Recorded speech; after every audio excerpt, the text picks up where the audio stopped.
My manager said I wasn't being a team player because I wouldn't work weekends on top of my 60-hour weeks. So I worked my weekend hours in the most technically compliant way possible, and it destroyed the entire project team. Let me tell you about the time I brought down an entire project team with nothing but a race car trailer and some good old-fashioned malicious compliance. This happened back when I was working as an IT contractor for Megacorp Industries, and brother, it's a story that still makes me chuckle every time I think about it. Picture this, it's 2019 and I'm Jake Morrison, a seasoned code jockey with 15 years under my belt and a serious addiction to weekend racing. I'd landed this sweet contract gig with Megacorp for what they called Project Phoenix, a massive software overhaul that was supposed to revolutionize their entire operation. The money was good, real good, and they were promising unlimited overtime for anyone hungry enough to grab it. Now, I've always been the kind of guy who works hard and plays harder. Monday through Friday, I was their golden boy, cranking out code like a machine possessed. But come Friday evening, I transformed into something else entirely. A weekend warrior with a need for speed and a race car that demanded attention. Every weekend, I'd hook up my trailer to my pickup truck and head out to racetracks across 3 states, chasing checkered flags and living for the roar of engines. The project team was about 30 strong, all contractors like myself, and we were a motley crew of keyboard warriors and caffeine addicts. There was Sarah Chen, a brilliant database architect who could make SQL sing like Sinatra. Tommy Rodriguez was our front-end wizard who could make interfaces so smooth they'd make you weep. And then there was Marcus Webb, our so-called project manager, a pompous little Napoleon who wore his authority like an ill-fitting suit and had the personality of a wet blanket. Marcus had this thing about control. He needed to know where everyone was, what they were doing, and how many hours they were logging every single day. He'd patrol the office like a prison warden, clipboard in hand, making notes about who was committed to the cause and who was just punching the clock. The guy had probably never written a line of code in his life, but he sure knew how to make everyone else's life miserable. For the first few months, everything was smooth sailing. I was pulling 12-hour days Monday through Friday, racking up those sweet overtime hours and banking serious cash. 60 hours a week was my sweet spot, enough to keep the money flowing but still leave me with enough energy to tear up the race car on weekends. The other guys were mostly doing the standard 40-hour weeks, maybe picking up some Saturday work here and there, but I was the overtime king. My racing schedule was pretty predictable. Friday nights, I'd finish up at the office around 9 or 10, head home to my little ranch house outside the city, and spend the evening going over my car with a fine-tooth comb. Saturday morning, I'd hook up the trailer, a beautiful 24-foot enclosed hauler that held my pride and joy, a 1987 Camaro IROC Z that I'd built from the ground up. That car was my baby, my meditation, my church, all rolled into one. The races usually happened anywhere from 2 to 6 hours away. Dirt tracks in Alabama, road courses in Georgia, drag strips in Tennessee. I'd drive through the night sometimes, sleep in the trailer, race all day Saturday, party with the other drivers Saturday night, and then make the long haul back home Sunday evening. It was the perfect life, the perfect balance between corporate slavery and pure, unadulterated freedom. But then Marcus started getting ideas. It began innocently enough, Thursday afternoon meetings where Marcus would announce that we needed to put in some weekend hours to meet a particularly tight deadline. Just 8 hours on Saturday, maybe 4 on Sunday, he'd say with that fake smile of his. Nothing too crazy, just need to keep the momentum going. Most of the team would grumble and complain, but they'd show up. After all, overtime was overtime, and who couldn't use an extra few $100? For the first couple of times, I managed to juggle things around. I'd skip the Friday night prep, show up Saturday morning, bang out my 8 hours, and then hit the road for whatever race was happening within driving distance. But Marcus, being the micromanaging weasel that he was, started pushing harder. The weekend work became more frequent, more demanding. 8 hours on Saturday became 10. 4 hours on Sunday became 6. Pretty soon, he was expecting people to treat weekends like regular work days, and that's when things started getting personal. The breaking point came on a Thursday in late September. I was deep in the zone, working on a particularly gnarly piece of legacy code that was giving everyone fits, when Marcus called one of his impromptu meetings. We all shuffled into the conference room, a sterile, fluorescent-lit chamber that smelled like stale coffee and broken dreams. "All right, team," Marcus began, his voice carrying that particular tone that meant someone was about to get screwed. "We've got a critical deadline coming up, and I need everyone to step up this weekend. We're talking 12 hours on Saturday, 8 on Sunday. No exceptions." The room went quiet. 20 hours of weekend work on top of our regular 60-hour weeks? That was pushing into insanity territory. I could see the exhaustion in everyone's faces, the way their shoulders sagged with the weight of Marcus's expectations. I raised my hand. "Marcus, I appreciate the urgency, but I've already got plans this weekend. There's a race down in Montgomery that I've been preparing for all month. I can probably swing Saturday morning, but Sunday's out of the question." Marcus's face went through a fascinating transformation. First confusion, then annoyance, then something approaching rage.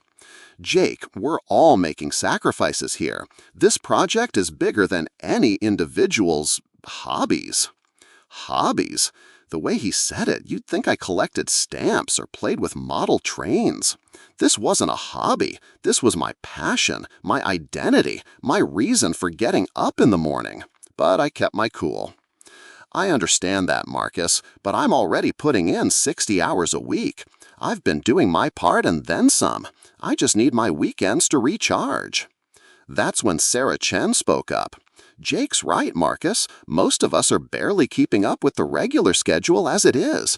Adding 20 hours of weekend work on top of that is going to burn people out fast." Marcus's jaw tightened. "Sarah, with all due respect, this is about commitment. This is about being a team player. Some people seem to think that their personal entertainment is more important than the success of this project." The accusation hit like a slap across the face. Not being a team player? I'd been busting my ass for this company, pulling longer hours than anyone else on the team, delivering quality code on every deadline. But apparently that didn't matter if I wasn't willing to sacrifice my entire existence on the altar of corporate productivity. "Look, Marcus," I said, keeping my voice level, "I'm not trying to be difficult here. I'm just trying to maintain some work-life balance. I've been pulling 12-hour days all week. I think I've earned the right to some personal time." Marcus leaned back in his chair, a smug expression creeping across his face. "Jake, let me be clear about something. We're all making sacrifices here. Tommy canceled his vacation last month. Sarah's been working through her lunch breaks. Everyone else is finding ways to contribute above and beyond. The question is, are you willing to be a team player, or are you going to let your personal interests come before the needs of the project?" The room was dead silent. I could feel everyone's eyes on me, waiting to see how I'd respond. Part of me wanted to tell Marcus exactly where he could stick his team player speech, but I needed this job. The racing wasn't cheap, and this contract was paying for my entire season. "All right," I said finally. "You want team players? You want commitment? Let me ask you something. If I work 12 hours between 5 p.m. Friday and 9 a.m. Monday, does that count as putting in my weekend hours?" Marcus blinked, clearly not expecting that question. "Well, yes, I suppose. If you get your hours in, it doesn't matter exactly when you do them." "Perfect," I said, standing up. "Then we don't have a problem." The meeting ended with Marcus looking confused and me feeling like I'd just found a loophole in the matrix. As everyone filed out, Tommy Rodriguez caught up with me in the hallway. "Dude, what are you planning?" he asked, grinning. "You've got that look you get when you're about to do something crazy." "Nothing crazy," I replied, "just being a team player." That Friday evening, I stayed late at the office, working until about 9 o'clock. 4 hours down, 8 to go. I made sure to badge out and badge back in, creating a nice digital trail of my comings and goings. Then I headed home, hooked up the trailer, and loaded my car with the kind of methodical precision that comes from years of practice. By 6 a.m. Saturday morning, I was on the road, heading south toward Montgomery Motorsports Park. The race wasn't until Sunday, but I wanted to get there early, set up my pit area, and maybe get some practice runs in. The drive took about 4 hours, and I spent the time listening to classic rock and thinking about Marcus's stupid face. The racetrack was everything I'd hoped for. A beautiful half-mile oval with high banks and a surface that promised some serious speed. I spent Saturday getting my car dialed in, making adjustments to the suspension, fine-tuning the engine, and getting familiar with the track. By evening, I was feeling confident about my chances in Sunday's race. Sunday morning came crisp and clear, perfect racing weather. I went through my pre-race ritual, checking tire pressure, adjusting the seat, making sure all my safety gear was properly secured. The race itself was a thing of beauty. I started in the middle of the pack, but worked my way up steadily, using patient, calculated moves to pick off the competition one by one. By the final 10 laps, I was running third, with a real shot at the podium. The leader was a veteran driver named Bull Harrison, who'd been racing since before I was born. And second place was occupied by a young hotshot named Danny Pierce, who drove like he had nothing to lose. With 5 laps to go, Danny made a mistake coming out of turn 4, sliding high and leaving the door wide open. I shot through that gap like a bullet, pulling alongside Bull Harrison as we crossed the start-finish line. The crowd was on their feet, sensing that something special was about to happen. For 4 laps, Bull and I went wheel to wheel, trading the lead back and forth, neither one of us willing to give an inch. Coming to the white flag, last lap, I had the inside line going into turn 1. Bull tried to dive under me, but I held my ground, and we went into the backstretch side by side. Turn 3 was where I made my move. I went high, using the momentum from the banking to pull ahead just enough to clear Bull's nose. Coming out of turn 4, I had a car-length lead and the checkered flag in sight. Victory lane was pure magic. Standing on that podium, covered in champagne and motor oil, holding that trophy high above my head, that's what I lived for. That's what made all the corporate nonsense worth it. After the ceremonies, I packed up my gear, loaded the car, and started the long drive home. It was about 3 in the morning when I hit the outskirts of the city. I was tired but wired, running on adrenaline and the sweet satisfaction of victory. As I drove past the Megacorp building, I noticed the parking lot was empty. No surprise there. On impulse, I decided to pull in, trailer and all. The security guard at the gate, a friendly older gentleman named Walt, recognized me and waved me through. "Working late again, Jake?" he asked. "Something like that," I replied, parking my rig in the far corner of the lot where it wouldn't be in anyone's way. I badged into the building and headed up to the development floor. The office was eerily quiet, lit only by the glow of emergency lighting and the occasional workstation that someone had forgotten to shut down. I made my way to my desk, fired up my computer, and got to work. Now here's where the malicious compliance really kicked into high gear. I didn't just sit there and surf the internet or play games. I actually worked. I pulled up my task list and started cranking through assignments like a man possessed. Every time I completed something, I sent an email to the entire team detailing exactly what I'd accomplished, time-stamped to the minute. Subject: Task Completion Update. 3:47 a.m. team. Just finished debugging the user authentication module. All unit tests passing. Moving on to the next item. Jake. Subject: Task Completion Update. 4:23 a.m. team. Completed the database optimization for the customer records table. Query performance improved by 35%. Details in the attached report. Jake. I wasn't just working on my assigned tasks either. There was a whiteboard in the common area where Marcus kept track of unassigned work, bug fixes, feature requests, optimization projects that needed attention. Every time I grabbed one of those tasks, I sent an email announcing my intention. Every time I finished, another email with the results. By 7 a.m., I'd been at it for 4 hours straight. I was running on fumes and gas station coffee, but I was in the zone. The code was flowing like water, clean and efficient and beautiful. I was knocking out work that would normally take me a full day, and I was documenting every single minute of it. 8 a.m. rolled around, and the early birds started trickling in. Sarah Chen was first, as usual, looking slightly surprised to see me there. "Jake, what are you doing here so early?" "Just putting in my weekend hours," I replied, not looking up from my screen. "Getting my team player on." By 9 a.m., the office was buzzing with activity. People were reading my email updates, checking the whiteboard, and slowly realizing what I'd been up to. The completed tasks were piling up. Stuff that had been sitting around for weeks was suddenly finished and tested and ready to deploy. At exactly 11 a.m., I sent one final email. Subject: Weekend hours complete, team. I've now completed my 12-hour weekend commitment as requested. Total time, 5 p.m. Friday to 11 a.m. Monday, with appropriate breaks. All assigned tasks complete, plus 6 additional items from the unassigned board. Have a great Monday. Jake. I logged off, gathered my things, and headed for the door. As I walked past Marcus's office, I could see him inside, frantically scrolling through his emails, his face getting redder by the minute. I knocked on his doorframe. "Marcus, just wanted to let you know I've completed my weekend hours. I'll be heading home now to get some rest before the regular work week starts." Marcus looked up at me with an expression that was part confusion, part rage, and part grudging respect. "Jake, what exactly did you do this weekend?"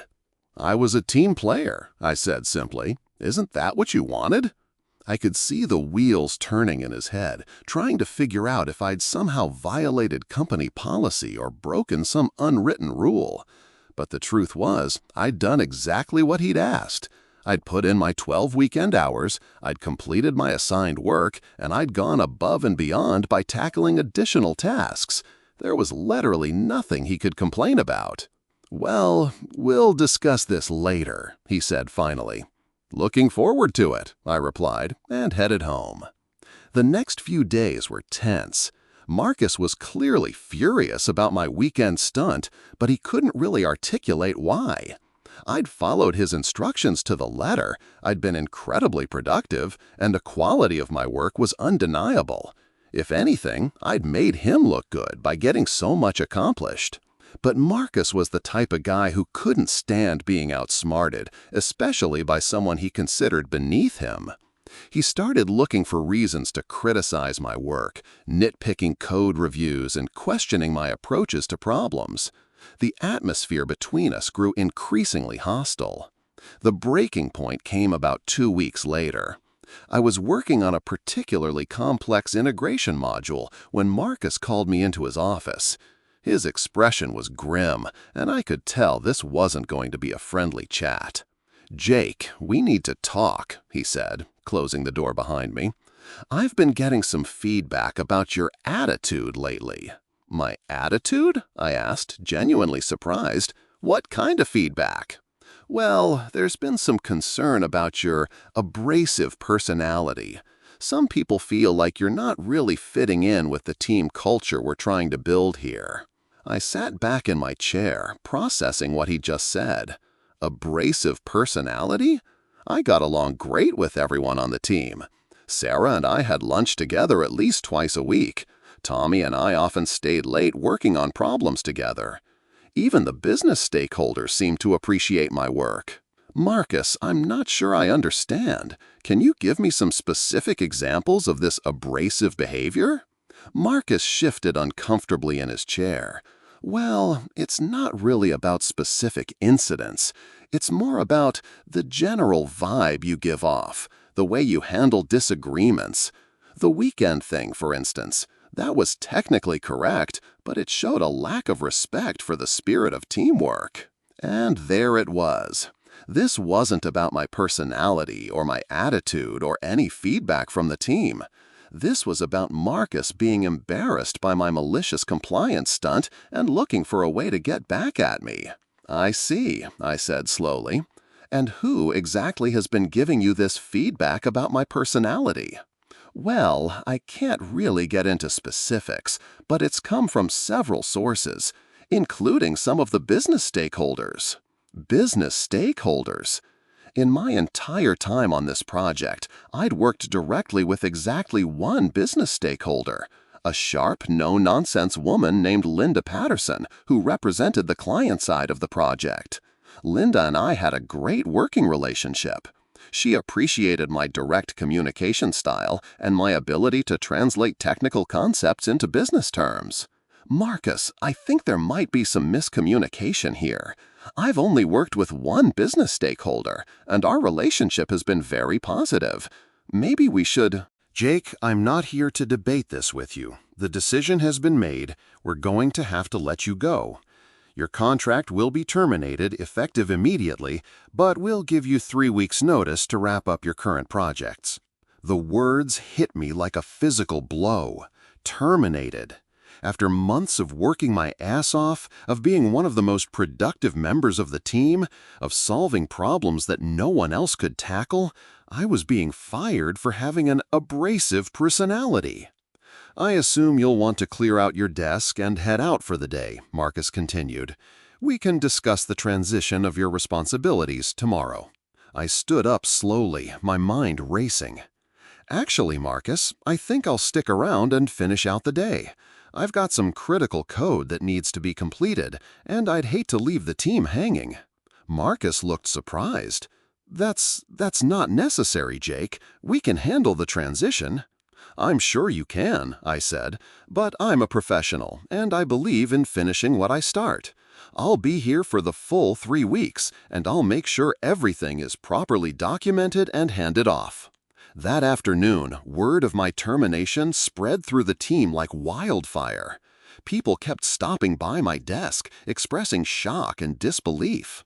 Sarah was particularly upset. "This is bullshit, Jake," she said, keeping her voice low. "You're one of the best developers we have. And this abrasive personality crap, that's not you at all." "Yeah, well, apparently Marcus has a different perspective," I replied, trying to keep things light. "Marcus is an idiot," Tommy chimed in. "Everyone knows this is about the weekend thing. He's just pissed because you showed him up." Over the next few days, I started getting a clearer picture of what had really happened. Through casual conversations with my coworkers, I learned that Marcus had been shopping around for complaints about me, trying to build a case for my termination. When he couldn't find any legitimate issues with my work or my behavior, he had apparently decided to blame the decision on the business stakeholders. That's when I decided to have a little conversation with Linda Patterson. I found her in the break room on Wednesday morning, getting her usual cup of coffee. Linda was in her 50s, with silver hair and the kind of steady confidence that comes from years of dealing with corporate nonsense. "Hey, Linda," I said, approaching her casually. "Got a minute?" "Sure, Jake. What's on your mind?" "Well, I wanted to let you know that I'll be wrapping up my work on the project soon. Someone else will be taking over the integration modules I've been working on." Linda's eyebrows went up. "Oh, are you moving to a different part of the project?" "Actually, my contract's being terminated. Marcus said it was due to feedback from the business stakeholders about my abrasive personality." The change in Linda's expression was immediate and dramatic. Her face went from curious to confused to absolutely furious in the space of about 3 seconds. "He said what?" she asked, her voice sharp enough to cut glass. "Yeah, apparently there've been some concerns about how I interact with the business side of the project. Since you're the only business stakeholder I've worked with directly, I let the sentence hang in the air, giving her time to process the implication." Linda's face went through another series of expressions: anger, realization, and then a kind of cold fury that made me glad I wasn't Marcus. Jake, let me be very clear about something. I have never, ever complained about your work or your personality. In fact, you're one of the few people on this project who actually understands what we're trying to accomplish. You communicate clearly, you deliver what you promise, and you don't waste my time with corporate doublespeak. I figured as much, I said, but I wanted to make sure I wasn't missing something. Oh, you're not missing anything, Linda said, her voice carrying a dangerous edge. But Marcus is about to learn that he shouldn't put words in my mouth. I went back to my desk with a smile on my face. About an hour later, I heard raised voices coming from the direction of Marcus's office. I couldn't make out the words, but the tone was unmistakable. Someone was getting their ass chewed out, and it wasn't Linda. The rest of the day was unusually quiet.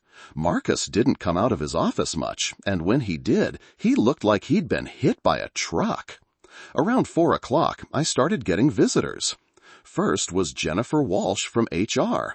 She was a pleasant woman in her 40s who always seemed genuinely concerned about employee welfare.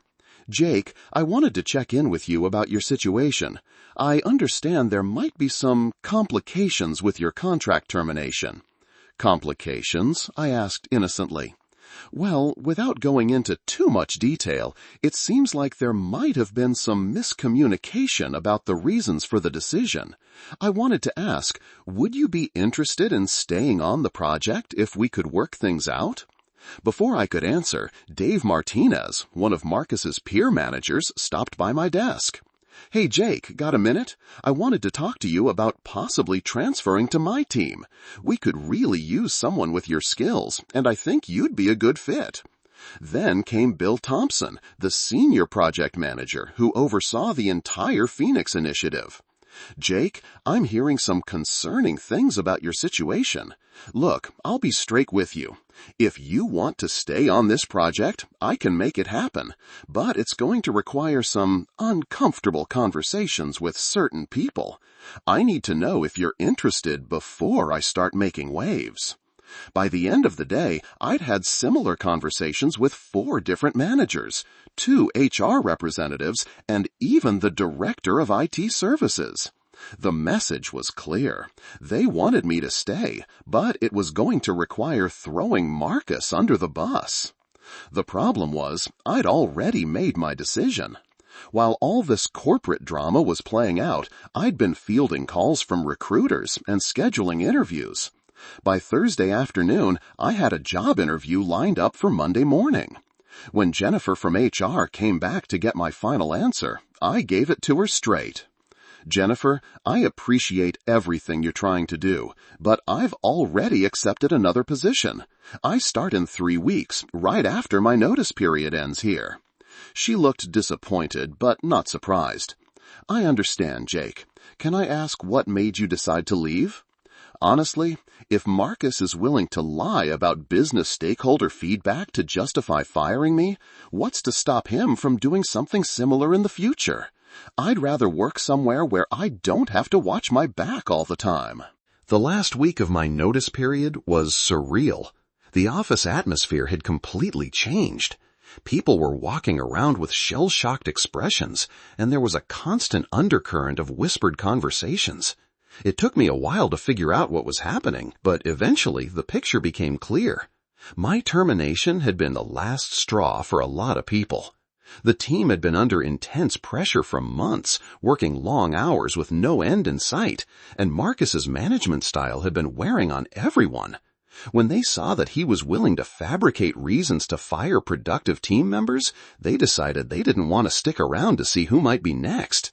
Tommy Rodriguez was the first to go. He came to my desk on Tuesday morning with a big grin on his face. "Dude, I just gave my notice. I got an offer from that startup downtown. Better money, better hours, and no Marcus." Sarah Chen followed on Wednesday. Then Mike Stevens, the senior systems architect. By Friday, 12 people had given their notice, including some of the most experienced developers on the team. The exodus was devastating. These weren't just warm bodies, they were the core talent that made the project possible. The institutional knowledge walking out the door was irreplaceable, and everyone knew it. I was working late on my final Friday, trying to finish up some documentation that would help whoever took over my modules. The office was mostly empty, but I could see lights on in the executive offices upstairs. Around 10 o'clock, I decided to call it a night. As I was packing up my things, Bill Thompson appeared at my desk. He looked exhausted. "Jake, I wanted to catch you before you left. I know it's your last day, and I wanted to thank you for everything you've done on this project." "Just doing my job, Bill," I said. "No, it's more than that. I've been looking at the work you completed during your notice period. Even knowing you were leaving, you kept pushing yourself to deliver quality results. That's the mark of a true professional." We chatted for a few minutes about the project, about the challenges ahead, about the talent drain that was crippling the team. Finally, Bill got to what he really wanted to say. "Jake, I have to ask, why were you working so late tonight? It's your last day. You don't owe us anything, and yet here you are at 10 o'clock, making sure your documentation is perfect." I thought about that for a moment. "Bill, I've been working on the authentication system for the past 3 months. It's a critical piece of the puzzle, and if it doesn't work properly, the whole project could fail.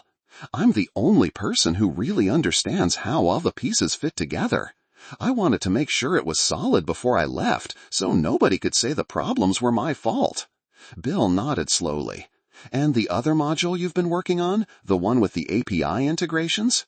"Same thing. I'm the only one who's been working on it for the past few months. I wanted to make sure all the tests were passing and the documentation was complete." "What about the similar module that the other team has been working on?" I shrugged. "That's got 6 people working on it, and they're still not done. But that's not my problem anymore." Bill's expression grew thoughtful. "Jake, can I ask you something?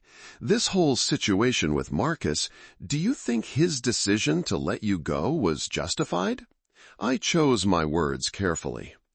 "Bill, I think Marcus made a decision based on personal feelings rather than professional considerations. Whether that's justified or not, well, that's not really for me to say. What if I told you that we're reconsidering some of the recent personnel decisions? Would you be interested in coming back?" I shook my head. "I appreciate the offer, Bill, but I've already committed to my new position. Besides, I think it's time for me to move on." Bill extended his hand. "Well, if you ever change your mind, or if things don't work out at the new place, give me a call. We could definitely use someone with your skills and work ethic." I shook his hand and headed for the door. As I walked through the empty office, I couldn't help but feel a sense of satisfaction. I'd handled the whole situation with class and professionalism. I'd completed my work, helped my teammates, and maintained my integrity throughout the process. The next Monday, I started my new job at TechFlow Solutions. My new manager, Rebecca Kim, was everything Marcus wasn't. Collaborative, supportive, and focused on results rather than politics. The work was challenging, the team was talented, and, best of all, nobody questioned my right to maintain a work-life balance. About 2 months into my new position, I got a call from an unknown number. When I answered, it was Bill Thompson from Megacorp. "Jake, I hope you don't mind me calling you directly. I got your number from Jennifer in HR." "Not at all, Bill. What can I do for you?" "Well, I wanted to give you an update on the Phoenix project, and I thought you might be interested in an opportunity." "What kind of opportunity?"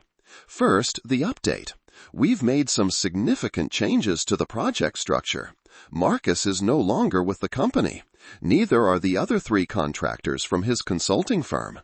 We also had to make some changes on the employee side, moved some people to different roles where they might be a better fit." I wasn't surprised. The writing had been on the wall when I left. "As for the opportunity," Bill continued, "we're looking to bring in some senior talent to help get the project back on track. The Phoenix system is critical to our business strategy, and we need people who understand the code base and can hit the ground running. I know you're settled in at your new place, but I thought I'd ask. Any chance you'd be interested in coming back as a senior consultant? The money would be significantly better than what you were making before, and you'd have complete autonomy over your schedule and approach. I was quiet for a moment, thinking it over. Bill, I appreciate the offer, I really do, but I'm happy where I am. My new manager and I work well together, and I'm not looking to make another change right now. I understand, Bill said. But Jake, I want you to know that what happened with Marcus was completely unacceptable. He exceeded his authority, he misrepresented facts, and he made decisions that weren't his to make. We've put new processes in place to make sure something like that never happens again. I'm glad to hear that, Bill, really, but I think it's best if I stay where I am. Fair enough. But if you ever change your mind, or if you know any other talented developers who might be interested, please give me a call. After I hung up, I sat back in my chair and reflected on the whole experience. The malicious compliance stunt had been satisfying in the moment, but the real victory was how I'd handled the aftermath. I'd maintained my professionalism, completed my responsibilities, and moved on to something better. My new manager, Rebecca, poked her head into my office. "Everything okay? You look like you're deep in thought." "Just got a call from my old company. They wanted to know if I'd be interested in coming back." "Oh?" she said, raising an eyebrow. "Should I be worried?" I grinned. "Not a chance. I'm much happier here. Plus, I've got a race this weekend, and I know you won't give me grief about maintaining my work-life balance." Rebecca laughed. "As long as you keep delivering quality work, you can race every weekend for all I care. Just make sure to take pictures. I still can't believe you actually drive those things." That weekend, I loaded up my trailer and headed to a new track I'd never raced before. As I drove through the night, windows down and music loud, I thought about the lessons I'd learned from the whole Megacorp experience. Sometimes, when you're dealing with difficult people in positions of authority, the best response isn't to fight back directly. Sometimes, the most effective approach is to give them exactly what they ask for, executed with such precision and professionalism that they can't complain about the results, even when those results aren't what they really wanted. Marcus had wanted a team player. He'd gotten one. He'd wanted someone who would put in their weekend hours without complaint. I'd done exactly that. The fact that I'd done it in a way that exposed the arbitrary nature of his demands wasn't my fault, it was his. But more importantly, I'd learned that my skills and work ethic were valuable enough that good managers would fight to keep me. The exodus of talent that followed my termination wasn't just about people being upset on my behalf.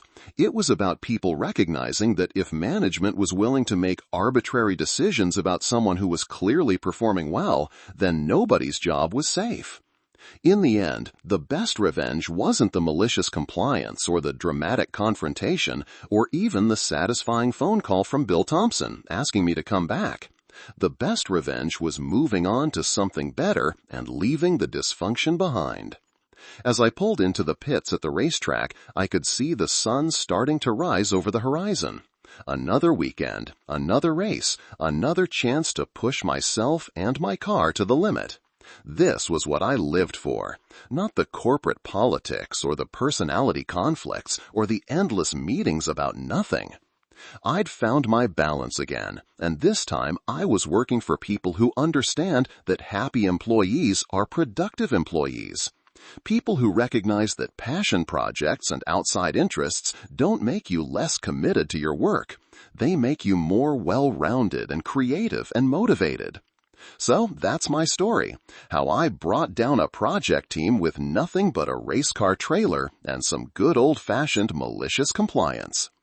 It's a tale of standing up for yourself, maintaining your integrity, and never letting anyone else define your worth. If you enjoyed this story, please give it a like, subscribe for more, and share it with someone who'd appreciate it. Thanks for watching.